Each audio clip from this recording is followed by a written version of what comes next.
ஹல்லேலூயா.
கர்த்தர் நல்லவர். இந்த நாளில் வந்து கலந்து கொண்டு உங்கள் ஒவ்வொருவரையும் உயிர்த்தெழுந்த இயேசுவின் விலையேறப்பட்ட நாமத்தினாலே உங்களை வாழ்த்தி ஆசீர்வதிக்கிறேன்.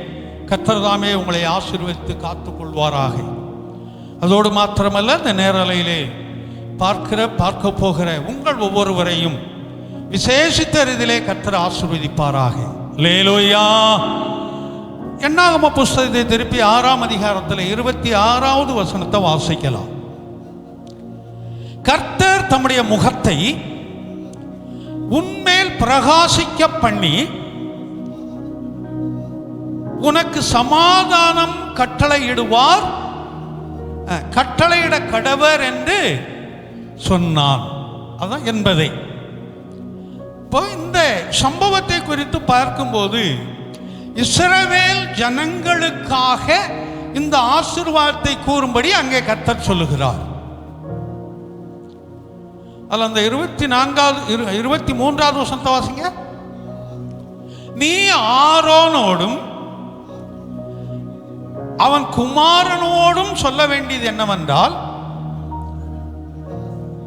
நீங்கள் இஸ்ரவேல் புத்திரரை ஆசீர்வதிக்கும் போது அவர்களை பார்த்து சொல்ல வேண்டியதுன்னு சொல்லி கீழே சில ஆசீர்வாதமான வார்த்தைகளை இங்கு சொல்லுகிறார். அப்படி என்றால் கர்த்தர் மோசேக்கு சொல்லி, மோசே நேரடியாக இதை சொல்லாதபடி நீ ஆரோனிடத்திலும் அவனுடைய குமாரர்களிடத்திலும் சொல். ஏன் ஆரோனிடத்துல சொல்ல சொல்றாரு? அவன் தான் அன்னைக்கு பிரதான ஆசாரியனாய் இருந்தான். மோசே வழிநடத்தக்கூடியவனாய் இருந்தான். ஆரோன் ஆசாரியனாய் இருந்தான். ஆரோனுடைய பிள்ளைகள் அன்றைக்கு நமக்கு தெரிஞ்ச மாதிரி சொன்னா பாஸ்டராக இருந்தா, அவங்க அசிஸ்டன்ட் பாஸ்டராக இருந்தாங்க. அதனால அங்கே சொல்லி அந்த ஆசீர்வாதத்தை கட்டளையிடுகிறார். அல்லேலூயா. அது இஸ்ரவேல் ஜனங்களுக்கு சொல்லப்பட்ட ஒரு வாக்குத்தத்தம். நாமும் ஆவிக்குரிய இஸ்ரவேலராய் இருக்கிறபடியினால் இந்த வாக்குத்தத்தம் நமக்கு சொந்தம். அல்லேலூயா. அதை விசுவாசிப்போம். அப்ப அங்க வரும்போது திரும்ப அந்த வசனத்தை வாசிப்போம். கர்த்தர் தம்முடைய முகத்தை உன்மேல் பிரசன்னமாக்கி.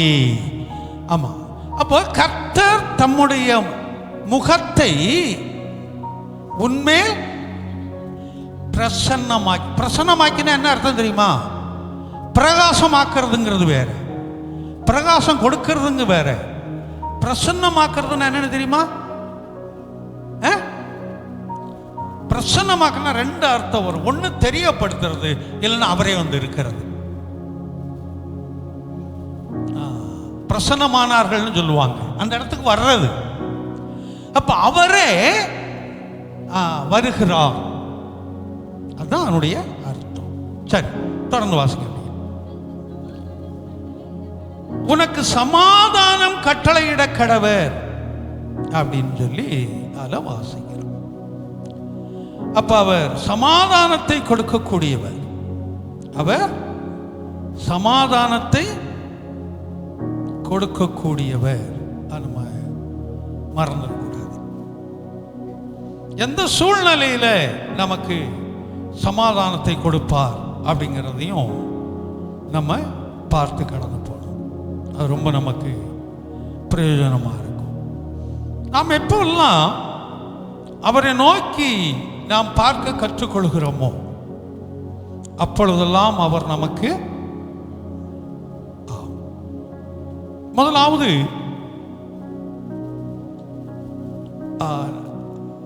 அதாவது சரி, நான் இந்த பகுதிக்குள்ளே எப்படி நிற்கிறேன். திரும்ப அதே வசனத்தை வாசிப்போம். உன்மேல் பிரசன்னமாக்கி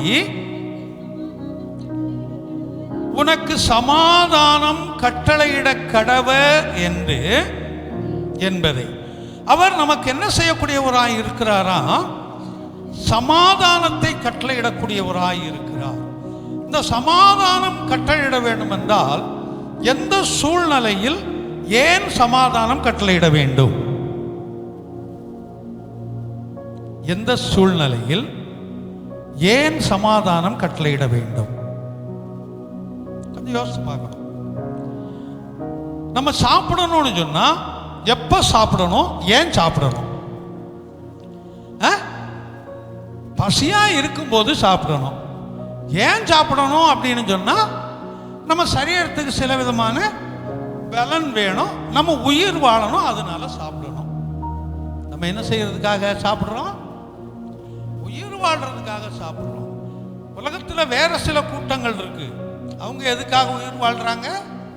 சாப்பிடுறதுக்குனே உயிர் வாழ்ற கூட்டம் ஒண்ணு இருக்குது. ஆனா நம்ம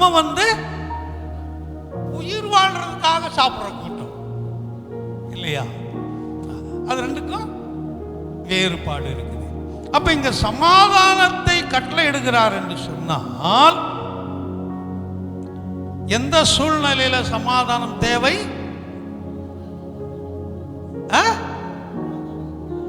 சமாதானம் இல்லாத சூழ்நிலை. சமாதானம் இல்லாத சூழ்நிலையில் நமக்கு என்ன தேவை? சமாதானம் தேவை. வேறொரு வசனத்தில் வரும்போது உன்னை தத்தளிக்க பண்ணுவார் இல்லாதபடி அப்படின்னு சொல்லி வாசிக்கிறோம். அப்போ எப்போ நமக்கு சமாதானம் தேவை? தத்தளிப்புகள் இருக்கும் போது நமக்கு ஒரு சமாதானம் தேவை. தத்தளிப்புனா என்ன?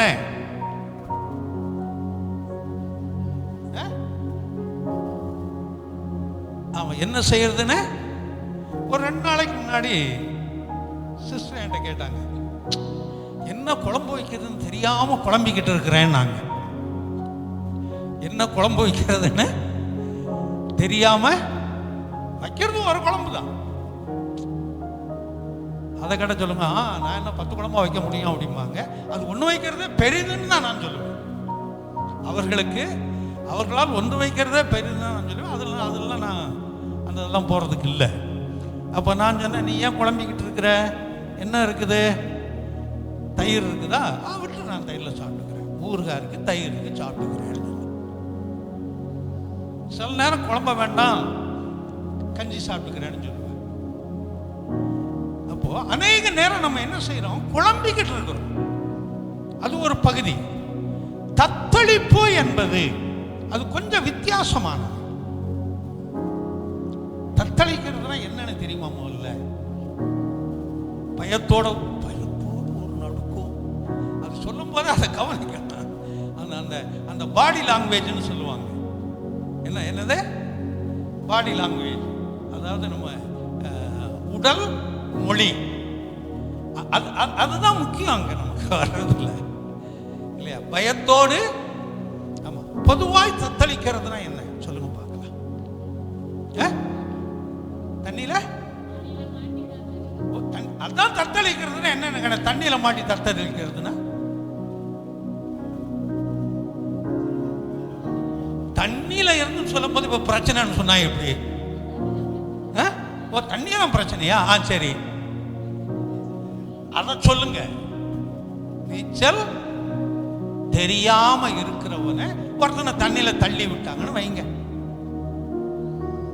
ஆமா, அந்த 2015 இன்னும் 9 வருஷம் ஆகி போச்சு இல்ல? ஆமா, காலையில் அங்கே அந்த பக்கத்து வீட்டில் இருக்கிற 3வது மாடியில் போய் உட்காந்துக்கிட்டு இருந்தோம். அப்போ நான் மட்டும் இங்கே நின்றுக்கிட்டு இருந்தேன்.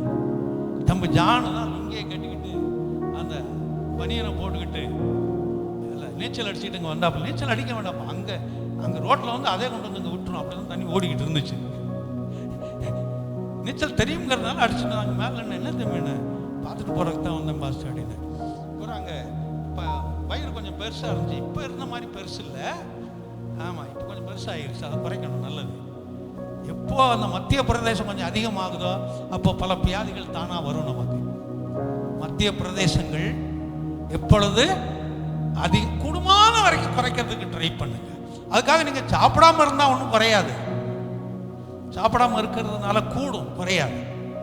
அதை கொஞ்சம் குறைப்பது நம்முடைய சரீரத்திற்கு அது நல்லா இருக்கும். அப்போ பால் கவரை வாங்கி பனியனுக்குள்ள போட்டு, ஏன்னா கையில பிடிக்க முடியாதே, என்னதுன்னா பால். சரி, அதை கொண்டு போய் இன்னொரு வீட்டில் தான் அதை கொடுத்து எங்க வச்சு டீ போடுறது, அதை கொடுத்துட்டு கடந்து வந்தோம். அன்னைக்கு இதில் கடந்து வந்தவர்கள் எல்லாமே அந்த தண்ணீர், இந்த தத்தளிப்புங்கிறது இன்னும் உங்களுக்கு புரிந்துக்கிற மாதிரி சொன்னா, நீங்க வீட்டில் போய் ஒரு ட்ரப்பில் தண்ணி எடுத்து வைங்க. அதில் வச்சு ஒரு பெருசா ஏதாவது ஒரு பொருளை தூக்கி அதுக்குள்ள போடுங்க. இல்லைன்னா அந்த அந்த அந்த ட்ரப்பை தூக்கி நல்லா ஆட்டி விடுங்க. இப்ப தண்ணீர் போறது தெரியும் உங்களுக்கு, ஒரு மாதிரி அலையா போகும். ஒரே மாதிரி அந்த இது போகாது, வித்தியாசமான அலைகளாய் போய்கொண்டிருக்கும். இதுதான் தத்தளிப்பு என்பது. ஒரு இடத்துல அது நிற்க முடியல, ஒரு இடத்துல அது இருக்க முடியல. அதனால பல விதங்கள் அது என்ன செய்து அலைந்து அலைந்து அலைந்து அது போய்கொண்டிருக்கிறது. ஒரு இடத்துல மேடாகும், கொஞ்சம் பள்ளமாகும், சில இடத்துல கொஞ்சம் அதிக பள்ளமாகும், அதிக மேடாகும், சில இடத்துல ஒண்ணுமே இருக்காது, லெவலா போகும், கொஞ்சம் கூடும். இப்படி போவதற்கு பெயர் தான் தத்தளிப்பு என்பது. அப்ப நம்முடைய வாழ்க்கையில இப்படிப்பட்ட தத்தளிப்புகள் அநேகம் உண்டு. அநேகம் உண்டு. நீ ஏன் பாசு சொல்றீங்க? இருக்கிறதே தத்தளிப்புல தானே, அநேகம் உண்டு ஏன் சொல்றீங்க அப்படின்னு சொல்லி கூட கேட்கலாம். அதுதான் உண்மை. அந்த தத்தளிப்பான நேரங்கள் கர்த்தர் நமக்கு சமாதானத்தை கொடுக்கிறார். அல்லேலூயா. உன்னுடைய வாழ்க்கையில எதை குறித்து நீ தத்தளித்துக் கொண்டிருக்கிற? உடைய எதிர்காலத்தை குறித்தா, உடைய படிப்பை குறித்தா, உடைய பிள்ளைகளை குறித்தா, உடைய எதிர்காலத்தை குறித்தா, உடைய வருமானங்களை குறித்தா, உடைய ஊழியங்களை குறித்தா, இல்லை எந்த காரியத்தை குறித்து நீ தத்தளித்துக் கொண்டிருக்கிறாய்?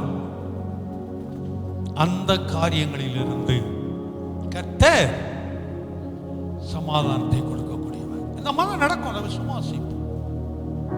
எந்தெந்த விதத்தில் நீ தத்தளித்துக் கொண்டிருக்கிறாயோ அதிலிருந்து எல்லாம் அவர் உனக்கு விடுதலையை கொடுக்கக்கூடியவர். இன்னொன்றுல வரும்போது அதே வசனத்தில் படுத்துக்கொண்டு சுகமாய் இருப்பார்கள் சொல்லுது. தத்தளிக்க பண்ணுவார் இல்லாதபடி படுத்துக்கொண்டு சுகமாய் இருப்பார்கள். படுத்துக்கொண்டு சுகமாய் இருப்பார்கள் சொன்னா என்ன அர்த்தம்? ஒன்று, தத்தளிக்க பண்ணுவார் இல்லாதபடி. இரண்டாவது, படுத்துக்கொண்டு சுகமாய் இருப்பார்கள். படுத்துக்கொண்டு சுகமாய் இருக்கிறதுனா என்ன அர்த்தம்?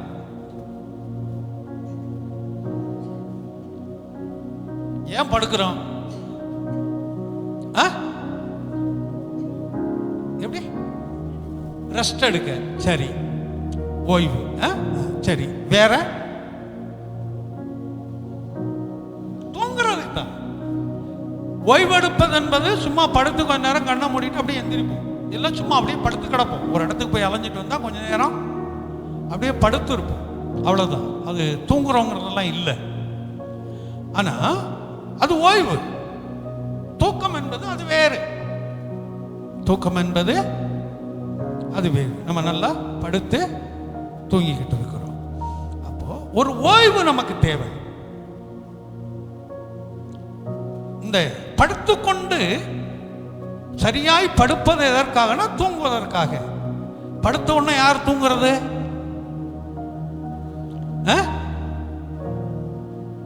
அவ்வளவுதான். சில குடும்பத்தில் பார்த்தா சொல்லுவாங்க பாரு, ஜென்மம் இருக்கு பாரு, கவலை இல்லாம தூங்குது பாரும்பாங்க. தூங்குறதுக்கு என்னங்க கவலை வேணும்? இது யார் சொல்லுவாங்க தெரியுமா? யார் சொல்லுவா? தூக்கம் வராதவங்க சொல்லுவாங்க. உனக்கு தூக்கம் வரலன்னா அதுக்காக மற்றவங்க தூங்காம முடிச்சுக்கிட்டு இருக்க முடியும்? உனக்கு தூக்கம் வரலங்கிறதுக்கு காரணம் என்னன்னு பாரு. ஒரு சகோதரன் சொல்லுவாரு, பாஸ்டர் நான் தூங்காம கிடந்து முடிச்சுட்டு கிடக்கேன், தூக்கம் வர மாட்டேன்னு இங்க நடந்துகிட்டு கிடக்குறேன், அது எரும மாடு மாதிரி தூங்கிட்டு கிடக்குறான். ஆளை சொன்னா உங்களுக்கு தெரியும், அதனால வேண்டாம். நான் சொல்லுவேன், உனக்கு தூக்கம் வரலன்னா நீ நடந்துகிட்டு இருக்கிற, அதுக்காக வீட்டில் இருக்கிறவங்க தூங்காம இருக்கணும், அவங்க தூங்கட்டும் அப்படிமா. ஆனா விட மாட்டாங்க. நான் தூங்கலை, எனக்கு தூக்கம் வரல, நீ ஏன் தூங்கிட்டு இருக்கிற? எனக்கு உட்காந்துக்கிட்டு இருக்கு. எந்திரிச்சு உட்கார்ந்துதான் என்ன செய்ய போறாங்க? உன் கண்ணில் இந்த மிளகாத்தூள் அள்ளி போட்டுற போறாங்க தூங்குன்னு? இல்ல தாலாட்டு போட போறாங்களா? இல்லையே. அப்ப அதுக்கு அர்த்தம் என்ன? நான் படுறேன் கஷ்டம், நீயும் படு. நீ என்ன செய்யக்கூடாது? சும்மா தூங்கக்கூடாது. அது எனக்கு வேதனையா இருக்கு, நீயும் கஷ்டப்படு, நீயும் முழிச்சுக்கிட்டே இருயா கூட.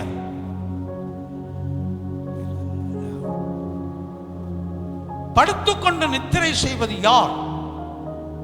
படுத்த உடனே தூக்கம் வரணும். யாருக்கு வரும்?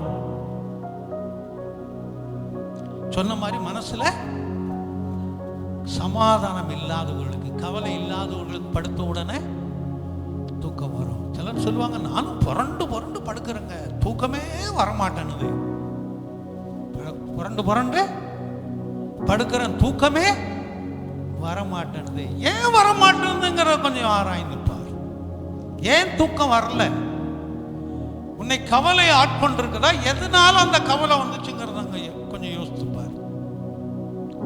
பாரம் உன்னை அழித்துக் கொண்டிருக்குதா? எதனால அந்த பாரம் வந்துச்சுன்னு பார். ஆமா, ஒரு மனிதனுடைய அந்த தூக்கம் சுகமா இருக்கிறது என்று சொன்னால் அவன் படுத்தவுடன் என்ன செய்ய வேண்டும்? தூங்க வேண்டும். தூங்கணும்னு நினைச்சு படுத்தா, சும்மா உட்கார்ந்துகிட்டு இருக்கும்போது தூங்கணும்னு நினைச்சு தூங்கிறது இல்லை. தூங்க வேண்டும் என்று நினைத்து படுத்தால் உடனே தூங்க வேண்டும். அவன் என்ன சாப்பிடுகிறான் என்பது அல்ல, எவ்வளவு வசதியான வாழ்க்கைகள் வாழ்கிறான் என்பது அல்ல. ஒரு மனிதன் சமாதானமாக இருக்கிறான் என்று சொன்னால் அவன் எதை சாப்பிட்டாலும் சரி, வீட்டில் இருக்கிற கஞ்சியை சாப்பிட்டாலும் சரி, பழைய நாளில் கூழுன்னு சொல்லுவாங்க, இன்னைக்கு அதை 5 ஸ்டார் ஹோட்டல்களில் இருந்து ஆன்லைனில் புக் பண்ணி குடிச்சிக்கிறாங்க கூழுங்கிறத. அதெல்லாம் நம்ம வீட்டில் சாதாரணமாக செய்கிறது, அது அவங்களுக்கு விலை கொடுத்து வாங்கினா தான் அவங்களுக்கு தெரியும் இல்லையா? அதே போல் பழைய கஞ்சியெல்லாம் வீட்டில் மிச்சமானதை கீழே கொண்டு போல தண்ணியை ஊற்றி உப்பு போட்டு வைக்கிறோம், பழைய கஞ்சி ஆகி போகுது. அதை 5 ஸ்டார் ஹோட்டலில் இன்றைக்கி ஆர்டர் பண்ணி வாங்கி சாப்பிட்றான். அதெல்லாம் எப்படி செய்கிறாங்கன்னு கேள்வி வேறு கேட்டுக்கிறாங்களாம். இது எப்படி செய்கிறாங்க இந்த பழைய கஞ்சின்னு சொல்லி. பழைய சோறுக்கு கெட்டு போகாமல் இருக்க தண்ணியை ஊற்றி உப்பு போட்டு வச்சோம்னா இது வந்துருச்சுன்னா ஏற்றுக்குருவாங்களா? ஏற்றுக்கிற மாட்டாங்க. அப்போது அவர்கள் எந்த ஆகாரம் சாப்பிடுகிறார்கள் என்பது முக்கியம் அல்ல. எந்த ஆகாரத்தை சாப்பிட்டாலும் அவர்கள் படுத்தவுடன் நிம்மதியாய் தூங்குகிறார்கள் என்றால் அவர்கள் மனது சமாதானத்தோடு இருக்கிறது என்ற அர்த்தம். அல்லேலூயா. அப்போ அந்த ஒரு ஓய்வை கொடுக்கிறார். படுத்துக்கொண்டு தூக்கம் வரலன்னு புரண்டு புரண்டு படுக்கிறோம். 1 மணி ஆச்சு, 2 மணி ஆச்சு, ஓடிக்கிட்டு இருக்கிறோம். அப்படிப்பட்ட நிலைமைகளில் வரும்போது கர்த்தர் அங்கே சமாதானத்தை கொடுக்கிறார். போன வாரம் எங்கே போயிட்டு வரும்போது ஒரு கண்டக்டர் என் பின்னாடி உட்காந்து பேசிட்டு வந்தார். இங்கே அந்த மினி பஸ்ஸில் 26ல். சார் என்ன சார் இன்னைக்கு காலம், அவர் எனக்கு தெரியாது, என்ன அவருக்கு தெரியாது, அவர் பயணி அவ்வளோதான்.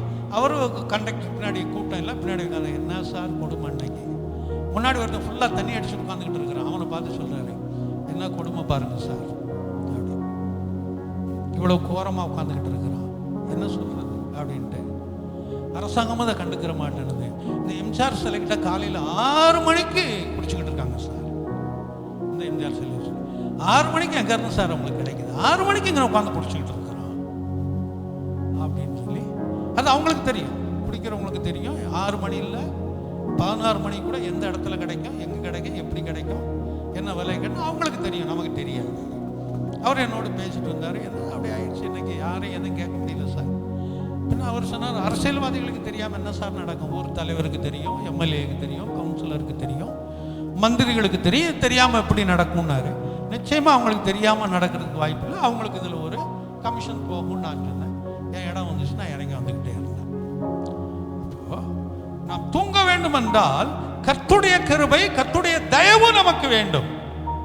அப்போ ஒரு சமாதானத்தை நம்முடைய வாழ்க்கையில கட்டளையிடக்கூடிய ஒரு ஆய் இருக்கிறார். அந்த ஒன்னு தத்தளிக்க பண்ணுவார் இல்லாதபடி சுகமாய் படுத்துக்கொண்டு நித்திரை செய்வார்கள் சொல்லி. அடுத்தது ஆபத்துகள் வராதபடி காத்துக்கொள்வார். ஆபத்துகள் வராதபடி காத்துக்கொள்வார். ஆபத்து எப்படி வரும், எப்படி வரும், எப்படி எந்த சூழ்நிலையில் வரும்னு தெரியாது. இந்த இப்போ ஒரு வண்டு மாதிரி வந்துச்சு, அது இங்கே பறந்துக்கிட்டு இருந்துச்சு. இப்படி வந்து இந்த ஃபேன் காற்று கொஞ்சம் அப்படி நானும் கொஞ்சம் ஃபேன் காற்று வாங்கிட்டு போகிறேன்னு உள்ளே வந்துச்சு போல இருக்குது. அது டப்புன்னு வந்து கண்ணில் அடிச்சிருந்தா என்ன ஆயிருக்கும்? வர்ற வேகத்தில் வந்து கண்ணில் அடிச்சுன்னா அதுக்கப்புறம் தான் நம்ம கண்ணை தடவ முடியும். அது கண்ணில் என்ன பாதிப்புகள் வரும் என்று நமக்கு தெரியாது. அப்போ இந்த ஆபத்து என்பது எந்த சூழ்நிலையில எந்த நிலைமையில எப்படி வரும் என்று நமக்கு தெரியாது. யாருக்கு வேணாலும் வரலாம், எப்படி வேணாலும் வரலாம். ஐசிஎஃப்ல வேலை செஞ்ச ஒரு சகோதரன் ஒரு 2 வாரத்துக்கு முன்னாடி மரித்து போனார். அதாவது ரிட்டையர்ட் ஆகி இருந்தவர் தான், 74 வயது. அவங்க பையன் பாஸ்டரா இருக்கிறார், அவங்க மகன் வந்து பாஸ்டரா இருக்கிறாரு. அவங்க பேர பசங்க 2 பேர் இருக்கிறாங்க. ஒருத்தன் காலேஜில் படிக்கிறான், இன்னும் ஒருத்தன் +2 முடிச்சுட்டு தான் இருக்கான் போல இருக்கு. அந்த அடக்கத்தை நான் தான் போய் பண்ணினேன். அப்போ அவங்க 2 பேரும் பார்த்தீங்கன்னா அந்த வித்தியாசமான சூழ்நிலையில் இருந்தாங்க. பசங்க முடியெல்லாம் ஒரு மாதிரி வளர்த்து, என்னப்பா இங்கே எல்லாம் போனால் இப்படி தான் இருக்கணுமாங்கிற கேள்வி அவங்ககிட்ட கேட்டு தோளில் கை போட்டு, உங்கள் அப்பா ஊழியம் செய்கிறாரு, நீங்கள் எப்படி இருந்தீங்கன்னா உங்கள் அப்பா மற்றவங்களை எப்படி கண்டிக்க முடியும் அப்படிங்கிற நிலைமையெல்லாம் அவங்கள்ட்ட பேசிகிட்டு இருந்தேன். இந்த வாரம் வெள்ளிக்கிழமை ஆறுதல் ஜபம் கூட்டம் இருந்துச்சு, அங்கே போயிட்டு நாங்கள் 2 பேரையும் காணோம். முடிச்சு வரும்போது அவங்க அம்மாட்ட கேட்டேன், என்னம்மா பையங்களை காணோம்? உள்ளே இருக்கிறாங்க ஐயா. இல்லை வெளியவே ஆளை காணுமே இது வரைக்கும். இல்லை உள்ளே இருக்கிறாங்க அப்படின்னு சொல்லி சொன்னாங்க. அது எதோ உள்ளே இருந்தாங்களோ அது எனக்கு தெரியாது, அது வேறு. அவருடைய மரணம் வந்து ரொம்ப சுறுசுறுப்பாக ஆக்டிவாக இருக்கிறவர், ஒல்லியாக இருப்பாராம். இந்த பசங்க ரேஸ் சைக்கிள்னு ஏதோ ஒன்று ஓட்டுறாங்கல்ல, அந்த சைக்கிள் தான் ஓட்டுவாராம். ஜர்ன்னு ஓடுவாராம், அந்த சைக்கிளில் போவாராம். ஒரு நாள் உடம்பு சரியில்லைன்னு படுத்துருக்கிறாரு, அவ்வளோதான், வேறு ஒன்றும் இல்லை. 2 நாளில் மரிச்சு போனார். நல்ல ஆக்டிவாக இருக்கக்கூடியவர் அந்த ரேஸ் சைக்கிள் தான் ஓட்டுவாராம். ஒரு ஓட்டுற இந்த குனிஞ்சுக்கிட்டு ஒரு மாதிரி ஓட்டுவாங்களாம் அந்த சைக்கிள், அதான் ஓட்டுவார். அப்போ மரணம் என்பது இல்லை ஆபத்து என்பது எந்த சூழ்நிலையில யாருக்கு எப்படி வருகிறது என்று நமக்கு தெரியாது. நம்ம என்ன செய்வோம்? காத்துக்கொள்வோம். நம்முடைய வாழ்க்கைக்கு மாற்றம் இல்லை, நம்முடைய பொருளாதாரங்களுக்கு ஒரு அழிவு எப்படி எந்த சூழ்நிலையில் வருதுன்னு தெரியாது. காத்துக்கொள்வோம். அப்படி வரக்கூடிய சூழ்நிலையில் எல்லாம் அவர் நம்மை காத்து நம்மை நடத்த போதுமானவராய் இருக்கிறார். அப்ப தத்தளிக்க பண்ணுவார் இல்லாமல் படுத்துக்கொண்டு சுகமாய் நித்திர செய்து ஆபத்து இல்லாமல் அழிவில்லாமல் கொண்டு போக கர்த்தர் போதுமானவராய் இருக்கிறார். அல்லேலூயா. இந்த சமாதானம் நமக்கு வரணும்னு சொன்னா நம்ம செய்ய வேண்டிய காரியம் என்ன? இல்லைன்னா எப்ப அந்த சமாதானம் நடக்கும்? இதை மாத்திரம் அந்த வேத வசனத்தோடு உங்களுக்கு சொல்லி நான் கடந்து போறேன். ஏசாயா 26:3 எடுத்துக்கொள்ளலாம். ஏசாயா 26:3 உம்மை உறுதியாய் பற்றி கொண்ட மனதை உடையவன் உம்மையே நம்பி இருக்கிறபடியினால். அல்லேலூயா. முதலாவது நாம் அவரையே நம்பி இருக்க கற்றுக்கொள்வோம். இப்ப நல்லா இருக்கும்போது அவரையே நம்பி இருக்கிறோம் சொல்றது ஒன்றும் பெரிதல்ல, அது ஒன்றும் பெருசு கிடையாது. ஏன்னா நமக்கு தேவையானதெல்லாம் இருக்குது. அந்த நேரத்தில் அவரை தான் நம்பி இருக்கிறேன்னு சொல்றதுல ஒன்றும் பெருசு கிடையாது. நமக்கு பிரச்சனைகள்னு வரும்போது, நமக்கு போராட்டங்கள் என்று வரும்போது, நாம் கைவிடப்பட்ட சூழ்நிலையில் இருக்கும்போது, நாம் யாரையெல்லாம் நம்பி இருந்தோமோ அவர்களெல்லாம் நம்மை விட்டு ஒதுங்கின போது நாம் தனிமரமாய் நிற்கக்கூடிய சூழ்நிலை, தனிமரமாய் நிற்கக்கூடிய சூழ்நிலை. யாரையெல்லாம் இவர்கள்தான் என்று நம்பினோமோ, எதையெல்லாம் இதுதான் என்று எனக்கு நம்பினோமோ அதெல்லாம் நம்மை விட்டு ஒதுங்கி நாம் தனிமரமாய் நிற்கும்போது இயேசுதான் எனக்கு என்று சொல்லி பிடித்துக் கொள்கிறோமே, அதுதான் மேன்மை. அல்லேலூயா. நாம் நினைக்கிறதெல்லாம் நடக்கும் போதும், நமக்கு எல்லா வழிவாய்ப்புகளும் வசதிகளும் இருக்கும் போதும் நான் அவரை துதித்துக் கொண்டிருக்கிறேன், அவர்தான் எனக்கு என்று சொல்வது பெரிது ஒன்றுமில்லை. ஒன்றும் இல்லாத சூழ்நிலையில் அவர்தான் எனக்கு என்று சொல்லி இருக்கிறோமே, அதுதான் மேன்மை. அல்லேலூயா. கர்த்தர் பெரியவர். அப்ப நம்முடைய வாழ்க்கையில எந்த சூழ்நிலையிலெல்லாம் நாம் கைவிடப்பட்ட ஒரு சூழ்நிலையில் இருக்கிறோம், யாரை நம்பி இருந்தோம் அவர்களெல்லாம் நம்மை கைவிட்டார்களோ அப்படிப்பட்ட சூழ்நிலையில் எல்லாம் அவரையே சார்ந்து கொள்வோம், அவரையே பிடித்துக் கொள்வோம். என் தாயும் தகப்பனும் என்னை கைவிட்டாலும் கர்த்தர் என்னை சேர்த்துக் கொள்வார். நேற்று சத்யாவுக்காக தான் சொல்லி ஜெபம் பண்ணேன். மகன் ஒருத்தன் இருக்கிறான் பாஸ்டர், பிரயோஜனம் இல்லாதவன். அவன் சம்பாதிக்கிறான், அவன் இருந்துட்டு போறான். இவர் போயிட்டாருன்னா எனக்கு யாருமே கிடையாது, நான் தனிமரமாய் நிற்க வேண்டும், நான் அனாதையாய் நிற்க வேண்டும் என்று சொல்லி அந்த சகோதரி சொன்னாங்க. அப்பதான் சொன்னேன், யார் கைவிட்டாலும் கர்த்தர் நம்மோடு கூட இருக்கிறாருமா. கர்த்தரை நம்ம சரியா பிடிச்சுக்கிற வரைக்கும் யார் கைவிட்டாலும் கர்த்தர் நம்ம கைவிட மாட்டாருமா, நீ தைரியமா இருமா என்று சொல்லி தைரியப்படுத்தி ஜெபித்தேன். அப்போ நாம் இவர்கள் தான் இல்லாவிட்டால் இதுதான் என்று நாம் சதமாய் இருக்கிறோம். உங்களுக்கு புரிஞ்ச மாதிரி சொல்லணும்னு சொன்னா, சில வேளை காலையில் மதியானம் சமைச்ச சாப்பாடை வச்சிருப்பீங்க, அதை நைட்டு சாப்பிட்டுக்கலான்னு சொல்லி. நைட்டு சாப்பிட தட்டு எடுக்கும் போது என்ன ஆகும் தெரியுமா?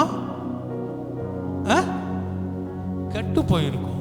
சாதாரணமாக கூட கெட்டு போயிருக்காது, நொச நொச நொசன்னு இருக்கும்.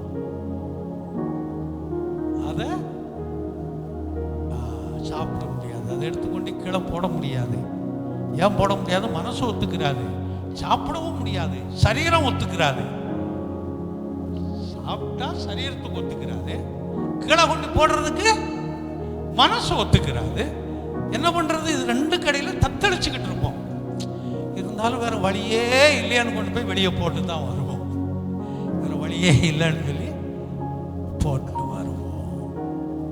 ஆமா, அப்புறம் நான் ராத்திரி 10 மணிக்கு அதுக்கு மேலே எங்க சமைச்சு சாப்பிட?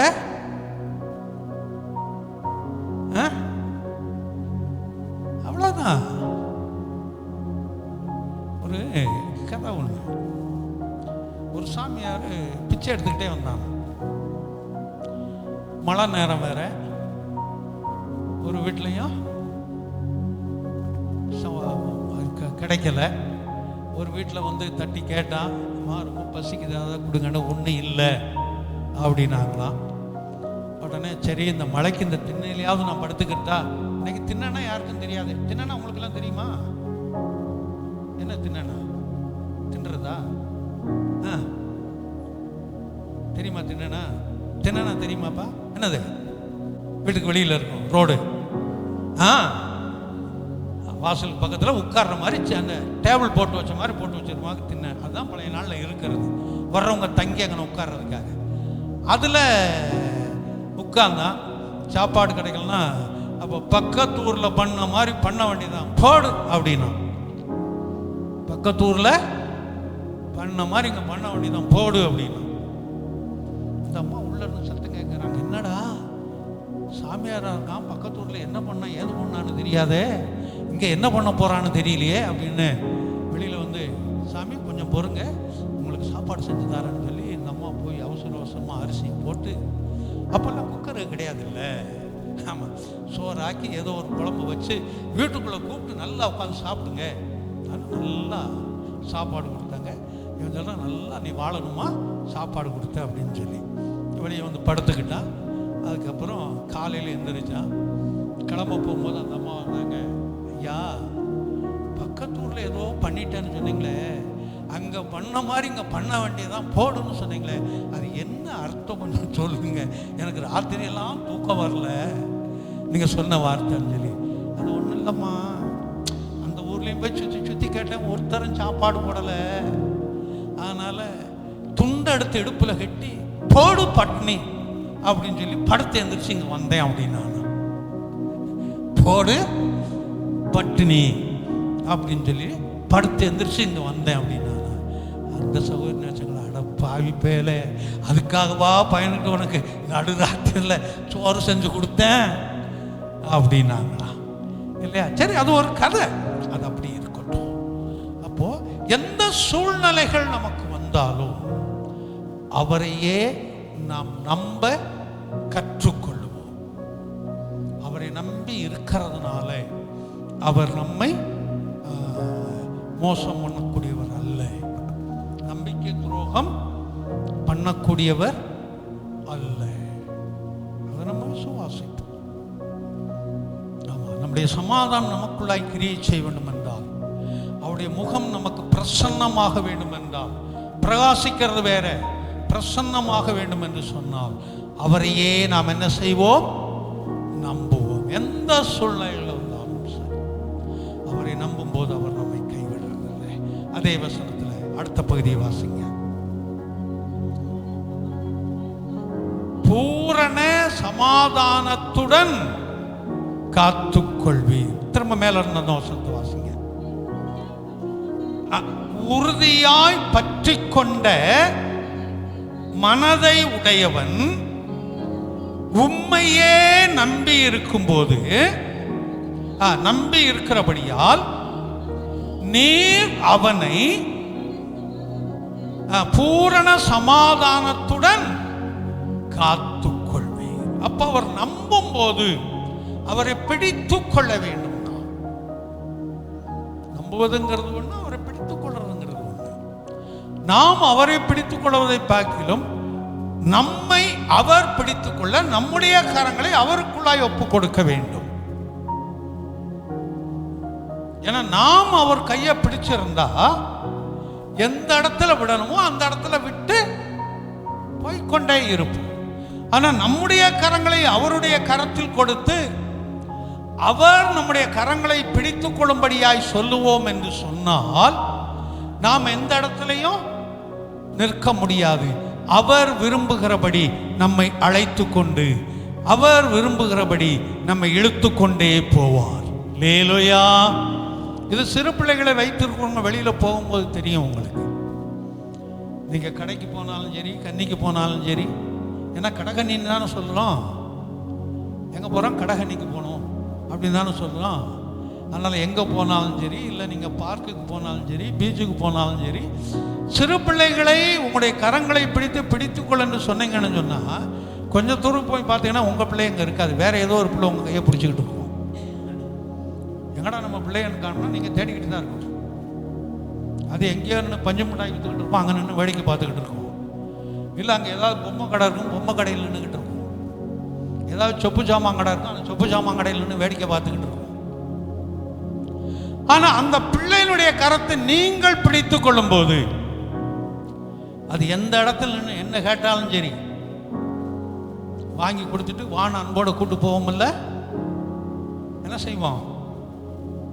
சனியனே, இதுக்கு தான் உன்னை கூப்பிட்டே வர்றதில்லை, அடங்கி கிடக்க மாட்டேன், வா ஒரே ஒரு சுண்டு, அவ்வளவுதான். நமக்கு முன்னாடி வர்றது நமக்கு முன்னாடி வந்து நிற்கும், ஆனால் கைவிட மாட்டோம்.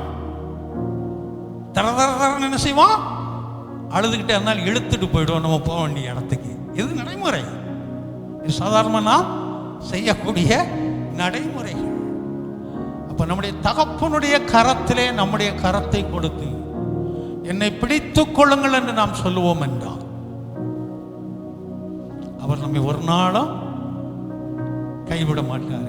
எங்கே இழுத்துட்டு போகணுமோ அந்த சரியான ஸ்தலத்திற்கு நம்ம இழுத்துட்டு போவார். நம்ம போக வேண்டிய இடம் எது? அழுகையும் கண்ணீரும் இல்லாத பரலோக ராஜ்யத்திற்கு. உலகத்துடைய வாழ்க்கை ஆசீர்வாதமா இருக்கணும், அது வேறு. ஆனா இது நிரந்தரம் இல்லை. வீடு வேணும், வாசல் வேணும், கார் வேணும், பைக் வேணும், எது வேணும், எல்லாம் வேணும். ஆனா இது முடிவல்ல. இதெல்லாம் விட்டுட்டு, ஆமா, காலில் இருக்கிற அந்த கட்டு கூட எல்லாம் போகணும். ஏன்னா அன்னைக்கு அந்த அடக்கத்துக்கு போகும்போது அங்கே ஒருத்தர் சொன்னார், அந்த கால் விரல கட்டியிருக்கு, அதை கழட்டி விடுங்க அப்படின்னாரு, பெட்டியை மூடுறதுக்கு முன்னாடி. அதுக்கப்புறம் அதை கழட்டி விட்டாங்க. அதுக்கப்புறம் பார்த்தாங்க, அப்புறம் மூடினாங்க, அப்புறம் உள்ளே வச்சு அடக்கம் பண்ணிட்டு கடந்து வந்தோம். அப்போ எதையுமே எடுத்துகிட்டு போக முடியாது, எல்லாத்தையும் இங்கே விட்டுட்டு தான் போகணும். நம்மோடு வர்றது நம்முடைய பரிசுத்தமும் நம்முடைய விசுவாசம் மட்டும்தான் கடைசி வரைக்கும் வர்றது. அப்போ நாம் போக வேண்டிய இடம், நம்முடைய கடைசி இடம் அந்த பரலோக ராஜ்யம். பரலோக ராஜ்யத்துக்கு போகிற வரைக்கும் நம்முடைய கரங்களை அவர் பிடித்து கொண்டே போய் அங்கு நம்மை சேர்ப்பார். அல்லேலூயா. ஒரு நாள் அவர் என்ன செய்ய மாட்டாரு? கைவிட மாட்டார். உலகத்தில் இருக்கிற வரைக்கும் அந்த பூர்ண சமாதானம் நமக்கு தேவை. அந்த பூர்ண சமாதானத்தோடு அவர் நம்மை காத்துக்கொள்ள போதுமானவராய் இருக்கிறார். பிலிப்பியர் 4:7 வாசிப்போம். பிலிப்பியர் 4:7.